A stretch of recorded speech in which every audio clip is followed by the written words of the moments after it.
आता मुळात सांगायचं झालं तर मी परळीचा एक रहिवासी आहे. अहो माझ्यासारख्या माणसाला आता मी माझं या ठिकाणी सांगण्याचा प्रयत्न करत नाही.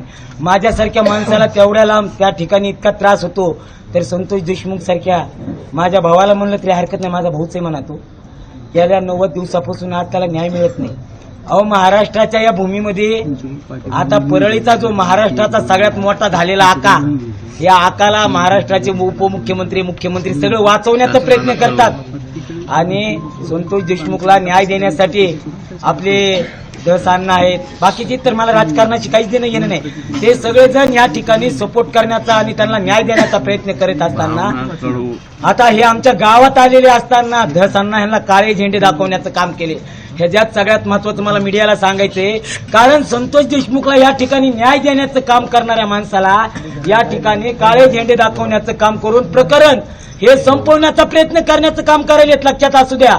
ह्या आकाच्या गावामध्ये परळीमध्ये जाऊन बघा तुम्ही, किती आनंद उत्सव साजरा करायलेत की आमच्या आकाला काहीच होणार नाही, राजकारण कुणीच काही करणार नाही, किंवा हे बाबासाहेबांची संविधानाची घटना सुद्धा आमच्या आकाला सुद्धा टच करू शकणार नाही. मग मला फक्त एवढंच म्हणायचंय, ह्या महाराष्ट्राच्या मुख्यमंत्र्याला उपमुख्यमंत्र्याला आणि अजित पवाराला सांगायचंय की त्यांनी ह्या माणसाला अद्यापपर्यंत का ठेवलंय. फक्त मला एवढंच म्हणायचंय की आमच्या संतोष देशमुखला न्याय द्या.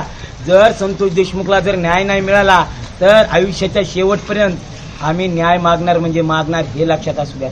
चुकलं तर माफ करा, लहान तोंडी मोठा घास घेतला. धन्यवाद. गावातलं कुणी बोलणार आहे का? आप्पासाहेब मोरे कुणी बोलणार आहे? धनंजय बोलणार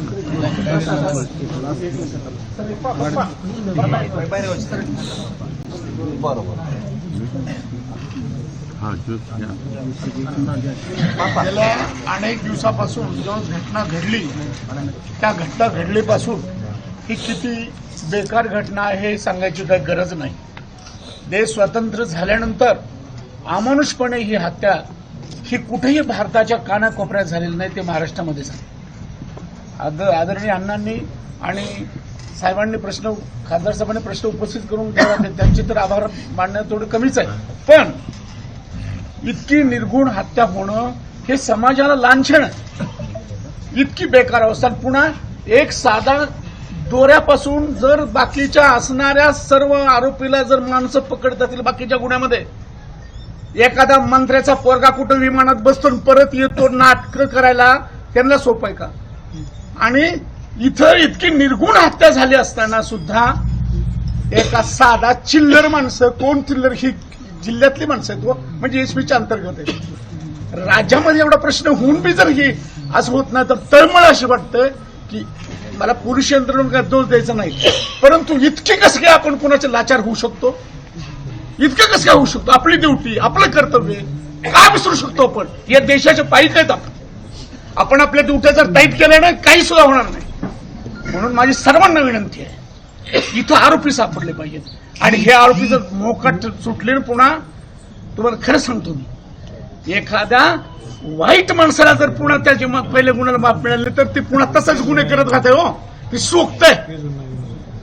मग अशी सोखलेली माणसं जर समाजामध्ये मोकाट फिरायला लागली आणि त्याला जर आश्रय आणि इज्जत मिळाली ना, एकेकाळी भ्रष्ट माणसाला समाजामध्ये किंमत नव्हती म्हणून समाज व्यवस्थित चालत होता, आता भ्रष्ट माणसाला किंमत आली. हो, आणि त्याच्याच उद्ध्वस्त करू लागलो आपण.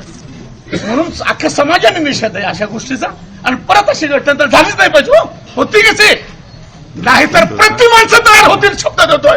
असं 65 वर्षाचं वय माझं, प्रति माणसं तयार होती. एक लक्षात, साध्या गोष्टी नाहीत ना.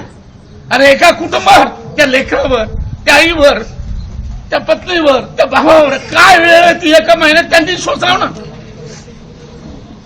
म्हणून माझी विनंती आहे, आणि मग तुम्हाला 100% विश्वास आहे, त्या प्रश्न नाही.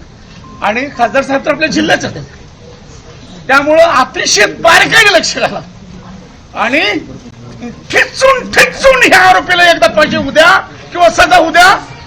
याच्यानंतर अशा घटना ह्या जिल्ह्यामध्ये होणार नाही आणि अशा प्रकारची बदनामी जिल्ह्याची किंवा होणार नाही, एवढीच विनंती त्या